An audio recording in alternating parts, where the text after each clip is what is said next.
Jonesy, I want to take a moment here to send a shout out to one of our friends and colleagues, Jeff Landicho, and his entire family.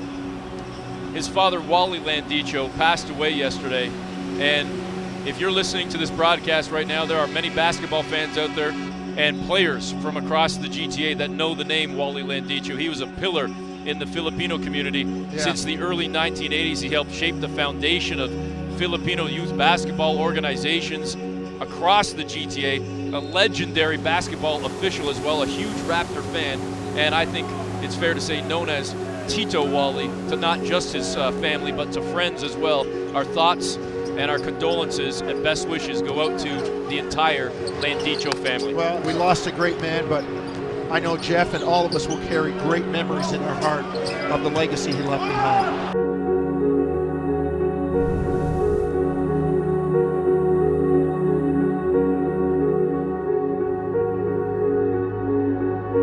The time was 2:30 p.m. on Friday, February 18, 1944. That day, the world welcomed a true warrior with a giving heart at the Maternity of Children's Hospital in Manila, Philippines. Young Wallie was raised by two loving parents, Pedro Sr. and Andrea in Kamuning, Quezon City, the third eldest to 9 brothers and sisters. Lando, Lourdes, Obet, Baby, Cherry, June, Jing, and Gigi provided an amazing example of what a tight-knit family looked like.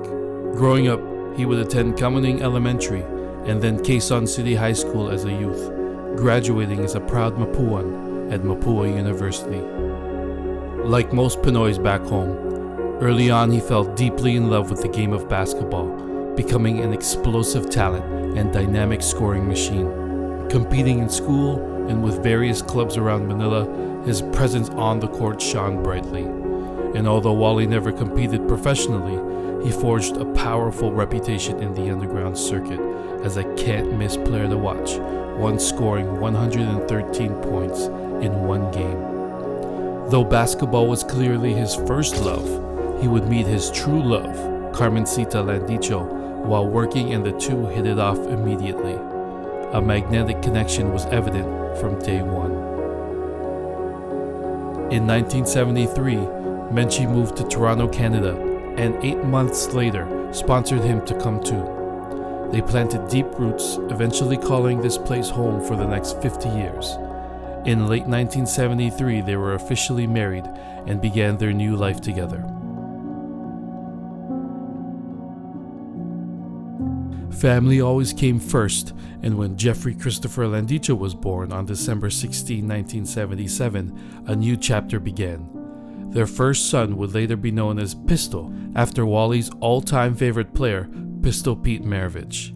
And 3 years later, Jonathan Landicho, also known as Jonah, was born. Wallie's 2 sons inherited that lifelong love for the game of basketball, and their passion was apparent from the very beginning.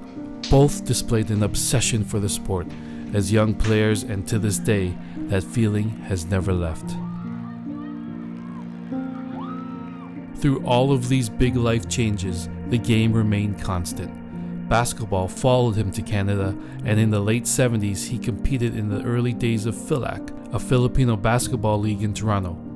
In the years ahead, Wallie would play an integral role in the group that created PhilCan, and the two organizations would become the 2 premier leagues in the GTA for Filipino hoopers. That same dynamic player that people remembered from Manila would excite crowds in Toronto, and everyone quickly found out that the buzz was real.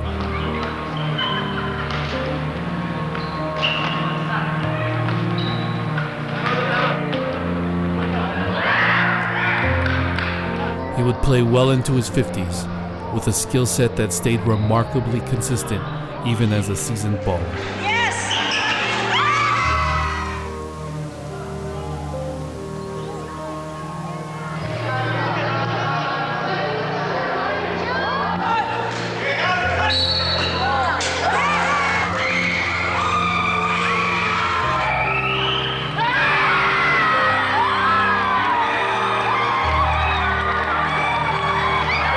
However, his greatest impact in hoops would come as co-founder of the first Filipino Youth Basketball League in 1990. Personally motivated to have a platform for his two sons to nurture their love of the game, Wallie collaborated with colleagues and friends in Philcan to start this all-important league featuring 4 main teams: the Green Archers, Red Lions, Blue Eagles, and White Knights were all named after notable schools in the Philippines. Members of the team: John Zetasate, Jonathan Landicho, Tony Bueno, John Cruz, Jeff Landicho, John Felipe, and Ross Felipe. The league quickly went from 4 teams to dozens the following year, with 4 divisions, including the first ever women's division. So once again, welcome one and all to the 2nd annual Philcan Youth League. Thank you. The foundation of youth basketball for boys and girls was laid down. Wallie, affectionately known as Tito Wallie to everyone in the gym, was a constant presence every weekend at Philcan. He mentored, oversaw the organization, coached, and officiated. Although the culture of Filipino basketball in the city sometimes can be overshadowed by pride, nepotism, and politics, Wallie stayed focused on one thing: providing a safe and inclusive space on the court for youth and women. Every weekend during Raptor Ball, youth games, and women's games, you can rely on one thing: Tito Wallie would be there, in the background, smiling and supporting. He then began the evolution of the final chapter in his basketball story: officiating. Wallie would join the Toronto referee board and would later become the treasurer. On the court, he was kind, fair, and true. He was a calming force and was always willing to communicate with the players and coaches. He was never a quick whistle. After 30 years of officiating, you probably could count how many technical fouls he called on one hand.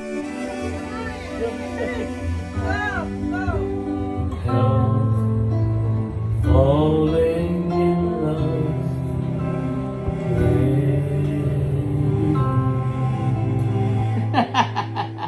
You like that?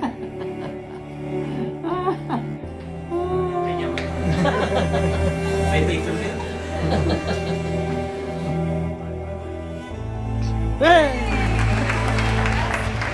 Thank you. At home, Wallie was a loving husband, rock-steady father, devoted to his siblings and extended family.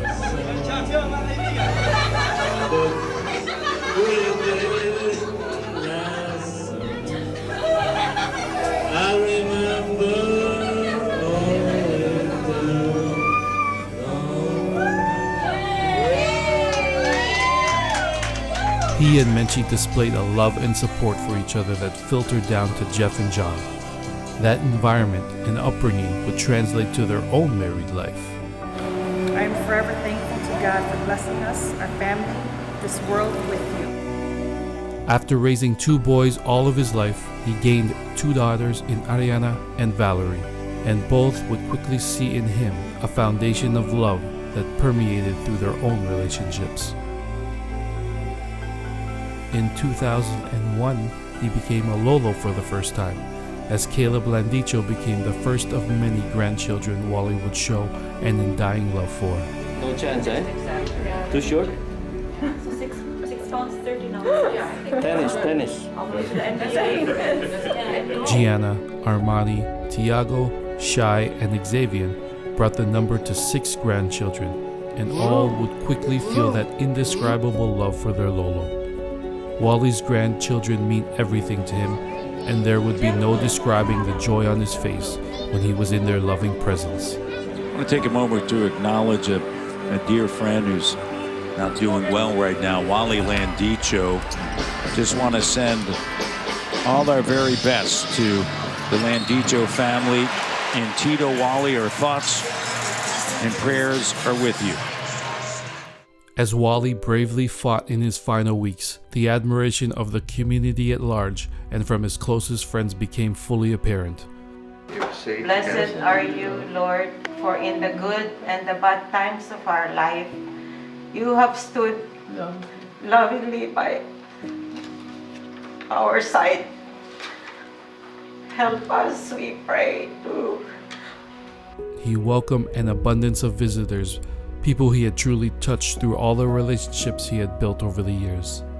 His impact representing youth and women in the Filipino community still lives on, and he is regarded as a staple in the basketball communities across the GTA.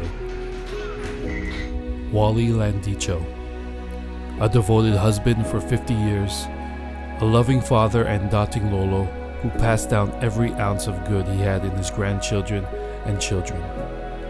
A distinguished player, a caring mentor, a respected official, a community pioneer, and a legend to us all. His legacy is undeniable, and he will continue to live on in our hearts and memories through all the stories that will be shared. From all of us who were touched by your impact on and off the court, thank you.